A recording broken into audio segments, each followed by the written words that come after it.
Welcome to Guide to Survive. The world is a big, beautiful place, full of incredible and breathtaking sights and experiences. It's also doing everything it can to kill you, and so that's where this program fits in. Before you venture into the great outdoors, you need to learn about all of the terrifying and mystical creatures that lurk in the woods, knock on your window, and hide in your toilet. With this guide, you'll learn how to identify a would-be assailant, analyze its strengths and weaknesses, and deal with it effectively. By the end of your training, you'll be ready to take on any creep or cryptid that crosses your path. So here's to you, and the great adventure that lies ahead. Let's begin.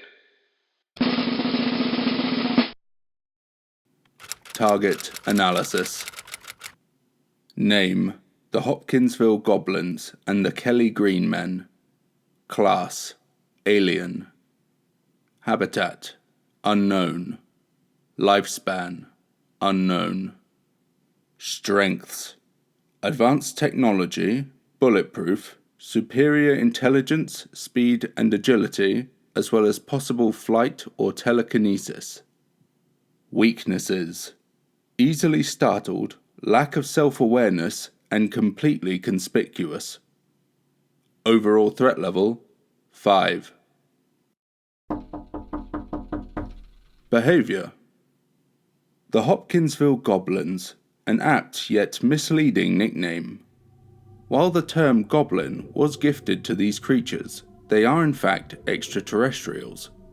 Their nickname derives from their appearance, being short and slender, roughly 3 foot in height, as well as having pointed ears, glowing eyes, greyish-white skin, and sharp claws protruding from their hands.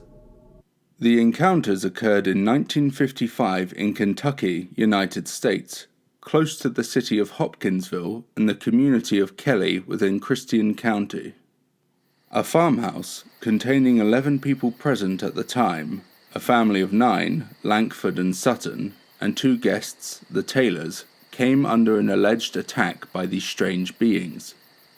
In the dead of night, the creatures, roughly 15 in number, would approach the homestead and begin eerily peering into the home through the windows and doorways. Just like that one woman from Human Resources. I'm not sure what unsettles me more about her. That she's been working here over 10 years and I still don't know her name, or that I don't remember hiring her. I digress. This would often wake the children, whose subsequent screams drew the attention of the rest of the home's inhabitants. All residents witnessed the beings, with 2 of the inhabitants opening fire on the extraterrestrials. However, reports detail that any bullet which made contact with the creatures made a distinct metallic sound and resulted in no physical harm to the targets. This has led to speculation that either the beings have a naturally dense, thick, and durable skin, or were wearing some form of protective clothing which covered them so perfectly it appeared to be a part of them. The gunfire, while physically ineffective, did succeed in startling them and holding them off, which offers insight to a skittish nature.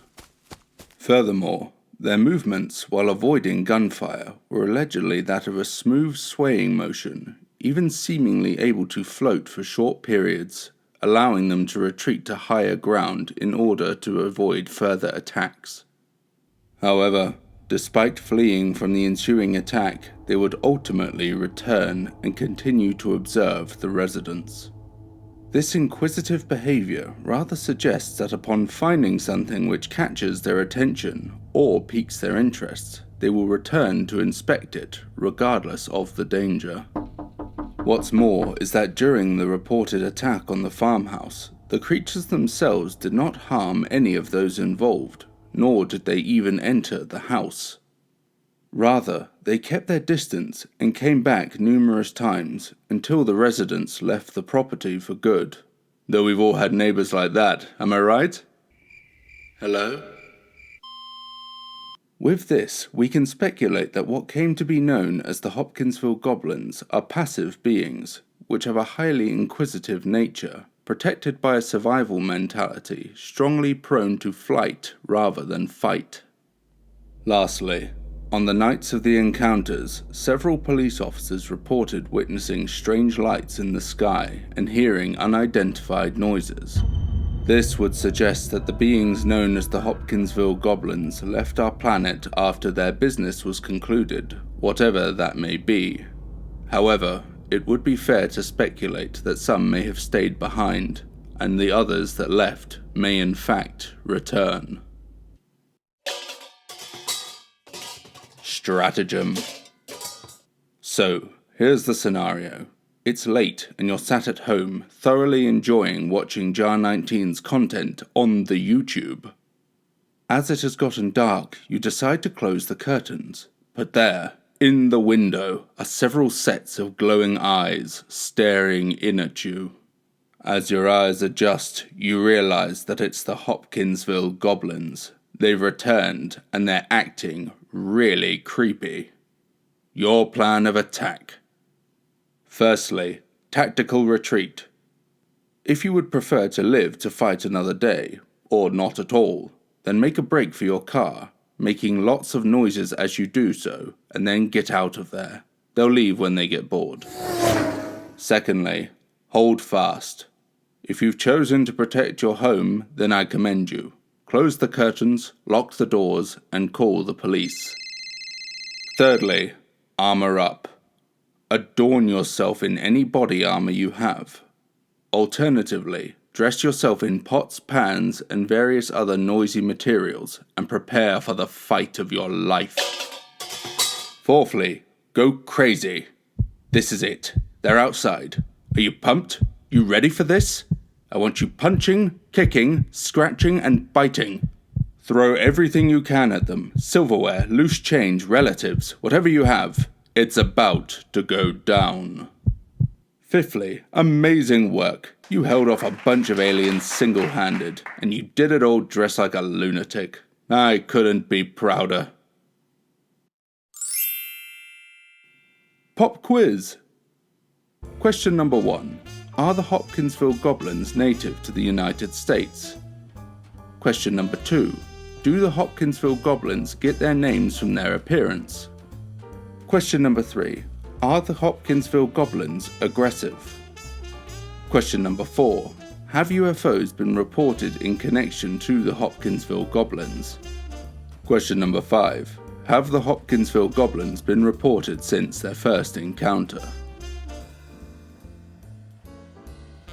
Answers. Question number 1. Are the Hopkinsville Goblins native to the United States? Answer: no. The Hopkinsville Goblins are extraterrestrials. Question number 2. Do the Hopkinsville Goblins get their names from their appearance? Answer: yes. The Hopkinsville Goblins are short and thin in body type, have pointed ears, glowing eyes, and sharp claws on their hands. Question number 3. Are the Hopkinsville Goblins aggressive? Answer: no.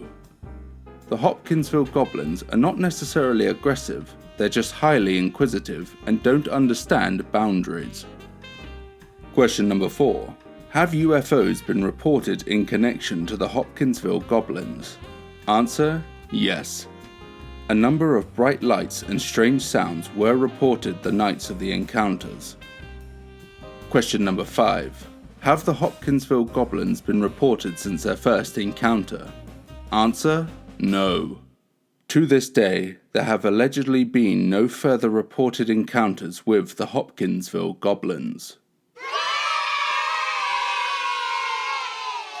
If you scored 0 to 1, then you've been run out of your home, never to return. And no, you can't stay with me. If you scored 2 to 3, then you might be alive, but you never leave your house without your tinfoil hat anymore. And if you scored 4 to 5, wonderful work. Those advanced extraterrestrials will think twice before traversing the cosmos just to look through your window. Conclusion. Excellent work. I'd say you're ready to get out there and face whatever challenges plot against you. And if you're not, then don't worry. You can re-watch these survival guides as much as you like. And they're non-refundable. I'm very proud of the progress you've made, and I know you're going to take the future in your stride. I've got a good feeling about you, Sabereye. That's not even a coincidence. They did that on purpose. Good luck, and don't die!